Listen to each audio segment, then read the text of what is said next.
నెల్లూరు జిల్లా బుచ్చిరెడ్డిపాలెం మండలం రెవల్ల గ్రామంలోని రైతు సేవా కేంద్రాన్ని జిల్లా కలెక్టర్ ఓ ఆనంద్ సందర్శించారు. ధాన్యం కొనుగోలు కేంద్రంలో ధాన్యం తేమ శాతాన్ని పరీక్షించారు. అనంతరం రైతులతో మాట్లాడి వారి సమస్యలను అడిగి తెలుసుకున్నారు. రైతు సేవా కేంద్రాల ద్వారా 4000 మెట్రిక్ టన్నుల ధాన్యం కొనుగోలు చేశామని కలెక్టర్ తెలిపారు. రైతులకు ఏ సమస్యలు ఉన్నా అధికారుల దృష్టికి తీసుకొస్తే వాటిని పరిష్కరించేందుకు కృషి చేస్తామని తెలియజేశారు.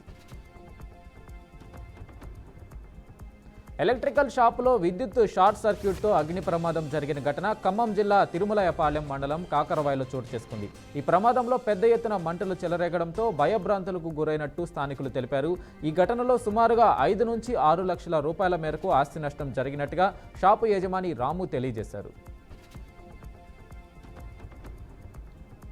సోమాజిగూడ ప్రెస్ క్లబ్లో తన భర్త మృతి వెనుక ఉన్న ముగ్గురిని గుర్తించనని ఓ బాధిత మహిళ ప్రభుత్వానికి విజ్ఞప్తి చేసింది. కుటుంబ కలహాలతోనే తన భర్తను హత్య చేశారని అనుమానాలను బాధిత మహిళ ఆవేదన వ్యక్తం చేశారు.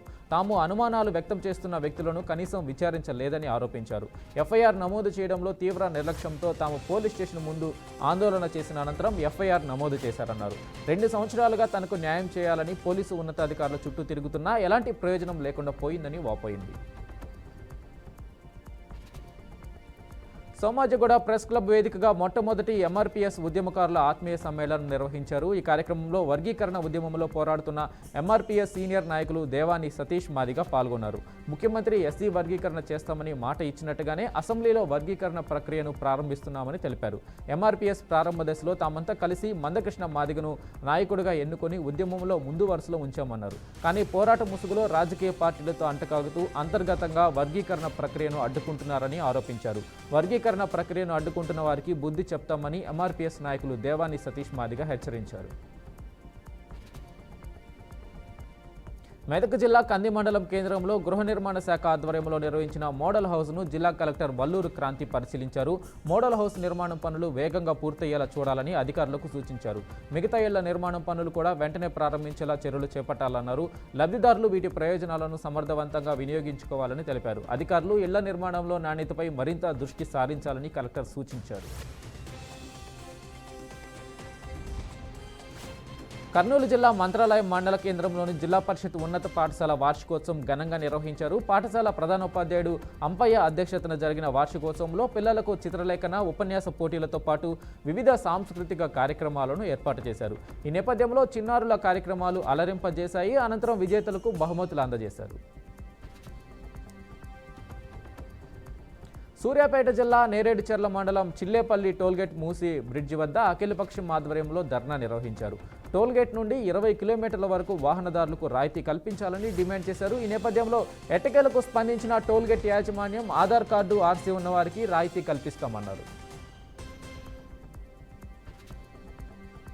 సంగారెడ్డి జిల్లా హత్నూరా మండలంలోని తహసీల్దార్ కార్యాలయంలో తహసీల్దార్ షేక్ ఫర్వీన్ సమావేశం నిర్వహించారు. ఈ నేపథ్యంలో ఎల్ఆర్ఎస్ కోసం అప్లికేషన్ చేసిన వారు 912 మంది ఉన్నారని ఆమె తెలిపారు.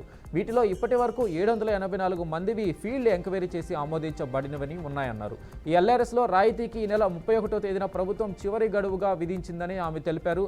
అలాగే మండలంలో జరుగుతున్న మట్టి మాఫియా, ఇసుక మాఫియా, ప్రభుత్వ భూముల కబ్జాలు చేస్తే కఠినమైన చర్యలు తీసుకుంటామని హెచ్చరించారు.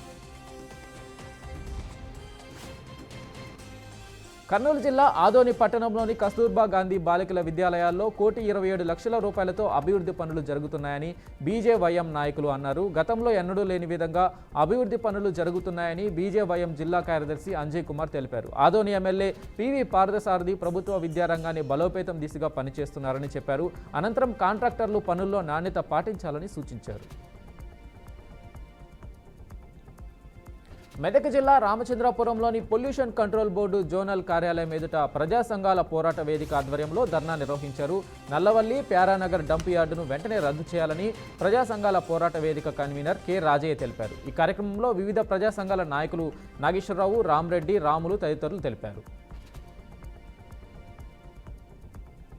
నిజామాబాద్ జిల్లా బీంగల్ మండలం గోనుగోపుల గ్రామంలో ఓ సీడ్స్ కంపెనీ ముందు రైతులు ఆందోళన చేపట్టారు. గోనుగోపుల గ్రామంలో సుమారు 50 మంది రైతులు ప్రైవేట్ వ్యాపారుల దగ్గర శ్రీరామ, కావేరి వరి సీడ్స్లను కొనుగోలు చేసి సుమారు 100 ఎకరాల్లో పంట వేసినట్టు తెలిపారు. పంట వేసి 5 నెలలు గడిచినా పంట చేతికి రాకపోవడంతో ఆందోళన చెందుతున్నారు. నకిలీ విత్తనాలు ఇచ్చిన సీడ్స్ యాజమానిపై చర్యలు తీసుకొని రైతులకు న్యాయం చేయాలని డిమాండ్ చేశారు. కామారెడ్డి జిల్లా ఎల్లారెడ్డి మండల కేంద్రంలో కాశవ్వ అనే మహిళను తనకు పరిచయం లేని ఇంకో మహిళ చర్చికి వెళ్దామని తీసుకెళ్లింది. ఈ నేపథ్యంలో కాశవ్వ వద్ద నుండి బంగారపు ఆభరణం దొంగలించిందని పోలీస్ స్టేషన్లో ఫిర్యాదు చేసిందని ఎల్లారెడ్డి సిఐ శ్రీనివాస్ నాయక్ తెలిపారు. ఫిర్యాదు మేరకు గాంధీ చౌక్లో అనుమానిత మహిళను అదుపులోకి తీసుకుని విచారించగా దొంగతనాన్ని అంగీకరించినట్లు చెప్పారు. ఆ మహిళ వద్ద నుండి బంగారు ఆభరణంను రికవరీ చేసి జ్యుడిషియల్ రిమాండ్కు తరలించామని సిఐ వెల్లడించారు.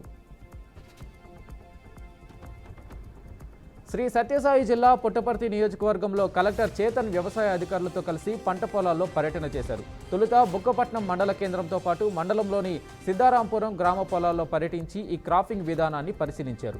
ఈ క్రాపింగ్ ద్వారా నమోదు చేసిన పంటలను కలెక్టర్ పరిశీలించి రైతులతో పంటల సాగు గురించి ఆరా తీశారు. వ్యవసాయ అధికారులు రైతులకు అన్ని వేళలా అందుబాటులో ఉంటారని, అధికారుల సూచనలు సలహాలను తప్పక తీసుకోవాలని కలెక్టర్ తెలిపారు. ఖమ్మం జిల్లా సత్తుపల్లి పట్టణం ద్వారకాపురి కాలనీలోని వెంకటేశ్వరరావు ఇంట్లో గ్యాస్ లీకేజ్ అయి చెలరేగాయి. పిండి వంటలు పండుతున్న క్రమంలో గ్యాస్ పైపు లీక్ అయినట్లు బాధితుడు తెలిపాడు. మంటలు సంభవించినా సకాలంలో ఫైర్ సిబ్బంది స్పందించినట్లు చెప్పారు. దీంతో పెను ప్రమాదం తప్పిందని, సుమారు లక్ష రూపాయల ఆస్తి నష్టం జరిగినట్లు బాధితుడు తెలియజేశాడు.